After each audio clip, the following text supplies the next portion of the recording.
Chapter 7. A New Kind of Peace. The days that followed were different. The whispers, the shadows, they no longer held the same power over him. He still faced challenges. Bills didn't magically disappear, work still demanded his attention, and the world outside his apartment continued to spin in a blur of chaos. But inside, something had changed. David felt like he had stepped into a new reality, one where the darkness no longer defined him. He wasn't consumed by it anymore. It was as though the weight had lifted, and in its place was a profound sense of peace. Not the absence of trouble, but a peace that could only come from knowing he was walking in God's authority. The phone rang that evening, pulling David from his thoughts. He glanced at the screen. It was Pastor Elijah. "David, how are you holding up?" the old man asked when David answered.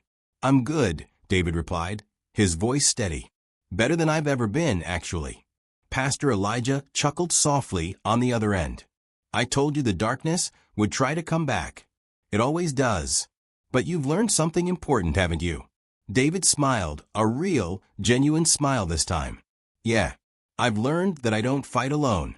And I've learned the power of knowing who I am in Christ." "Exactly," Pastor Elijah said. "When you stand firm in your authority, the enemy has no choice but to retreat. Remember, David, the darkness cannot stand against the light.